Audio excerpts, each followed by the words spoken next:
नमस्कार. श्री स्वामी समर्थ सर्वांना. आजच्या व्हिडिओमध्ये तुम्हा सगळ्यांचं खूप खूप स्वागत आहे. स्वामी तुम्हा सगळ्यांना कायम सुखी ठेवो ही स्वामीचरणी प्रार्थना करते आणि आजच्या व्हिडिओला सुरुवात करते. तर उद्या आहे रविवार. तर उद्या आहे संकष्टी चतुर्थी. संकष्टी चतुर्थी असल्यामुळे आपण आपल्या मुलांची प्रगती होण्यासाठी प्रत्येक आई वडील काही ना काहीतरी प्रयत्न करत असतात. आपण संकष्टी चतुर्थीचा उपवास करत असतो. मोठी मुलं असतील किंवा मुलगी असेल तर मग ती स्वतः संकष्टी चतुर्थीचा उपवास करत असते.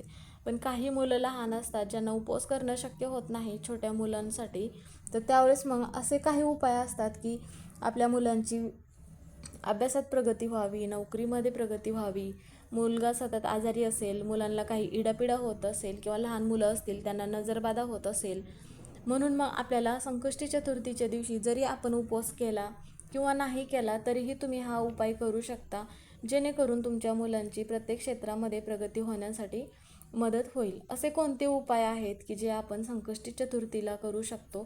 तर आता मी काही उपाय सांगणार आहे. त्यापैकी तुम्हाला तुमच्या घरामध्ये मुलांसाठी ज्या समस्या असतील तर त्यासाठी तुम्ही यापैकी तो उपाय करायचा आहे. तर मग व्हिडिओ शेवटपर्यंत बघा, म्हणजे तुम्हाला माहिती पूर्णपणे समजेल. व्हिडिओ आवडला तर व्हिडिओला लाईक करा, चॅनलवर नवीन असेल तर सबस्क्राईब करा, व्हिडिओला हाईप करायला विसरू नका. तर आता संकष्टी चतुर्थी रविवारी आहे म्हणून आपण गणपती बाप्पाचा उपवास तर करत असतो. पण बरेच जण काय करत असतात की दिवसभर दूध म्हणा किंवा फलाहार करून मग उपवास केला जातो. पण बऱ्याच ठिकाणी साबुदाण्याची खिचडी खाऊन पण हा उपवास केला जातो. तर जशा पद्धतीने तुम्हाला हा उपवास करणं शक्य होईल त्या पद्धतीने उपवास करायचा आहे आणि आपल्या मुलांची प्रगती होण्यासाठी काही उपाय पण करणे तेवढेच महत्त्वाचे आहे. आता प्रत्येकाच्या देवघरामध्ये गणपती बाप्पाची मूर्ती ही असतेच. तर मग त्यासाठी काय करायचं आहे, सकाळी लवकर उठायचं आहे, स्नान करून घ्यायचे आहे आणि दरवाजाच्या बाहेर आपल्याला पाणी शिंपडायचं आहे किंवा मग उंबरट्याला हळदीचं लेपन करायचं आहे. त्यानंतर दरवाज्यावरती माता लक्ष्मी, आता दरवाजाच्या बाहेर माता लक्ष्मीचे पावलं काढायचं आहे आणि दरवाज्यावरती आपल्याला कुंकवाने एक स्वस्तिक काढायचं आहे. त्याचप्रमाणे आता देवघरात गणपती बाप्पाची जी मूर्ती आहे तर आपण दररोजच प्रत्येक देवांना अभिषेक घालत असतो. त्याचप्रमाणे गणपती बाप्पांना पण तुमच्याकडे दूध असेल किंवा पंचामृत बनवून असेल तर तशा पद्धतीने तुम्ही अभिषेक घालू शकता. अभिषेक घालत असताना ओम गण गणपते नमः असा मंत्र म्हणत आपल्याला अभिषेक घालायचा आहे. त्यानंतर गणपती बाप्पांना ज्या वस्तू प्रिय आहेत तर त्या वस्तू आपल्याला अर्पण करायच्या आहे. त्यामध्ये लाल जास्वंदाचं फूल असेल, 21 दुर्वांची जुडी, गोड खोबऱ्याचं नैवेद्य. आता आपण संध्याकाळी मोदक वगैरे बनवतच असतो, पण ज्यांना मोदक बनवणं शक्य नाही झालं त्यांनी मग गोड खोबऱ्याचं नैवेद्य म्हणा किंवा इतर काही पदार्थ गोड तुम्ही मग नैवेद्य म्हणून ठेवू शकता. आणि हा जो उपवास आहे तर हा संध्याकाळी ज्यावेळेस आपण चंद्र बघत असतो, चंद्राची पूजा करून मग हा उपवास सोडला जातो, हे तर सगळ्यांना माहितीच आहे. आता जे उपाय सांगणार आहे तर ते उपाय तुम्ही सगळ्या मुलांसाठी करू शकता. सकाळी किंवा संध्याकाळी तुम्ही हा उपाय करायचा आहे. आता हा उपाय जर बऱ्याच महिलांना मासिक धर्म असेल तर या संकष्टी चतुर्थीला करता नाही आला तरीही हरकत नाही. पुढील महिन्यामध्ये जी संकष्टी चतुर्थी येईल त्यावेळेस पण तुम्ही यापैकी कोणताही उपाय करू शकता.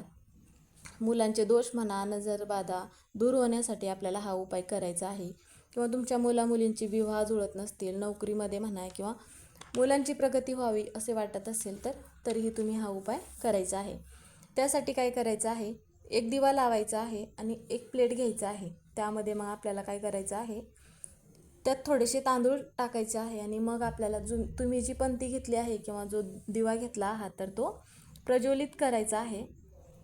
आणि त्या दिव्यामध्ये आपल्याला थोडीशी पिवळी मोहरी टाकायची आहे आणि 5 काळी मिरी टाकायची आहे. तर हा दिवा प्रज्वलित करायचा आहे. दिव्याला हळदी कुंकू लावायचा आहे आणि दिव्यामध्ये कापूर टाकायचा. हा दिवा जो आहे तर गणपती बाप्पा पुढे लावायचा आहे. तर आता तुम्हाला समजलंच असेल की हा जो दिवा आहे सकाळी किंवा मग तुम्ही संध्याकाळी पण हा उपाय करू शकता, ज्या वेळेमध्ये तुम्हाला शक्य होत असेल त्या वेळेमध्ये. हा दिवा मग आपल्याला गणपती बाप्पा पुढे लावायचा आहे. आणि हा जो कापूर आहे तर हा कापूर आपल्याला काय करायचा आहे, जाळायचा आहे. गणपती बाप्पा पुढे बसून आपल्याला 3 वेळा अथर्व शीर्ष म्हणायचं आहे आणि 1 वेळा फलश्रुती म्हणायचं आहे. तर तुमची मुलांकडून ही सेवा तुम्ही करून घेऊ शकता. आता मुले जर लहान असतील तर मग आईवडिलांनी म्हणा किंवा आजी आजोबांनी किंवा मोठ्या बहिणीने लहान भावासाठी पण हा उपाय करू शकतो. कोणीही ही सेवा करू शकतात. पण हा जो उपाय आहे तर हा उपाय आपल्याला 21 दिवस करायचं आहे. आता दररोज आपल्याला गरज नाही, त्यातली फक्त दुहेरी वात जी आहे, जो आपण दिवा प्रज्वलित करणार आहे, तर त्या दिव्यातील दुहेरी वात फक्त आपल्याला बदलावी लागेल. आणि संकष्टी चतुर्थी रविवारी आहे, तर रविवारपासून 21 दिवस ही सेवा तुम्ही केलात तर मुलांची मग प्रगती होईल. तर ज्या महिलांना मासिक धर्म आला असेल तर तेवढे दिवस मग काय करायचं आहे, तेवढे दिवस वगळायचं आहे आणि पुढे सेवा मग चालू ठेवायची आहे. आणि एक मूठभर काय करायचं आहे, धान्य आपल्याला घ्यायचं आहे. त्याच वेळेस काय करायचं आहे, तर ज्यामध्ये आपण ही 21 दिवस सेवा चालू ठेवल्यानंतर मुलांची प्रत्येक क्षेत्रामध्ये प्रगतीही होत असते. मूठभर धान्य म्हणजे त्यामध्ये तुम्ही गहू म्हणा, ज्वारी, काहीही तुम्ही घेऊ शकता. 3 वेळा मुलांवरून उतरवून घ्यायचा आहे आणि घराबाहेर फेकायचा आहे. तर असा पण हा एक उपाय आहे जो तुम्ही संकष्टी चतुर्थीला करू शकता. त्याचप्रमाणे आपल्याला 6 लवंग, 1 कापुराची वडी, कलावाचा धागा या वस्तू घ्यायच्या आहेत. आणि जिथे कुठे गणपती बाप्पाचं मंदिर असेल तर तिथे मंदिरामध्ये घेऊन या वस्तू जायचं आहे आणि गणपती बाप्पांना अर्पण करायचं आहे. त्यानंतर 3 वेळा अथर्व शीर्ष पठण करायचं आहे.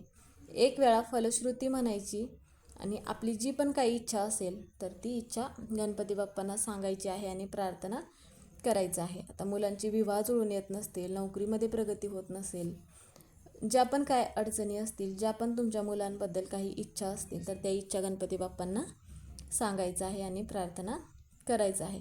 त्यानंतर तो जो धागा आहे कलावाचा, तो धागा घेऊन तुम्ही मुलांच्या हातामध्ये बांधायचा आहे. किंवा मग मुलं जर लहान असतील तर मुलांच्या शाळेच्या बॅगमध्ये पण तुम्ही हा जो धागा आहे तर तो धागा ठेवू शकता.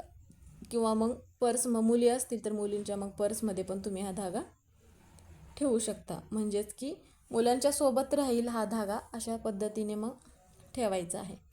त्यानंतरची सेवा म्हणजे 11 लवंग आपल्याला घ्यायच्या आहेत आणि 11 वेळा अथर्व शीर्ष म्हणायचं आहे आणि त्यात गणपती बाप्पांना अर्पण करायचे आहेत. त्यातली 1 लवंग जी आहे तर ती मुलांना खायला द्यायची आहे. आणि दुसऱ्या दिवशी मग आपल्याला काय करायचं आहे, 1 लवंग हातात घ्यायची आहे आणि 1 अथर्व शीर्ष म्हणायचं आहे. तर हा उपाय तुम्ही घरी पण करू शकता. 1 वेळा अथर्व शीर्ष म्हणायचं आहे आणि मुलांना खायला द्यायचं आहे. असे आपल्याला आपण 11 लवंग घेतले आहे तर पुढील 11 दिवस जे आहे तर ही सेवा आपल्याला करायची आहे. आता लवंग द्यायची आहे खाण्यासाठी. आता लवंग खाल्ली तरीही मुलांना काही त्रास होणार नाही, कारण की लवंग जी आहे तर ती शरीरासाठी चांगली असते. जर मुलं खाण्यासाठी नकार देत असतील तर मग तुम्ही जो पदार्थ बनवला आहे तर त्या मुलांना त्या पदार्थामधून खायला देऊ शकता. तर असे जे उपाय आहेत तर हे उपाय आपण आपल्या मुलांची प्रगती होण्यासाठी करू शकतो. आता आजारपण असेल मुलांचं म्हणा, किंवा मुलांना काही इडापिडा होत असेल, किंवा काही नजरबाधा होत असेल, अभ्यासामध्ये मुलांची प्रगती होत नाही, किंवा नोकरीमध्ये प्रगती होत नाही, विवाह जुळून येत नसतील, ज्या पण काही समस्या असतील मुलांच्या, तर त्यासाठी आई किंवा वडिलांनी हा उपाय आपल्या मुलांसाठी करायचा आहे. जरी तुम्ही संकष्टी चतुर्थीचा उपवास करत नसाल तरी पण तुम्ही हा उपाय करू शकता. तर तुम्हाला माहिती समजलीच असेल की कसे उपाय करायचे आहेत आणि कोणते उपाय करायचे आहेत. तर व्हिडिओ इथेच संपला. व्हिडिओ कसा वाटला कमेंट करून नक्की सांगा. कमेंटमध्ये गणपती बाप्पा मोरया हे लिहायला विसरू नका. व्हिडिओ पूर्ण बघितल्याबद्दल धन्यवाद.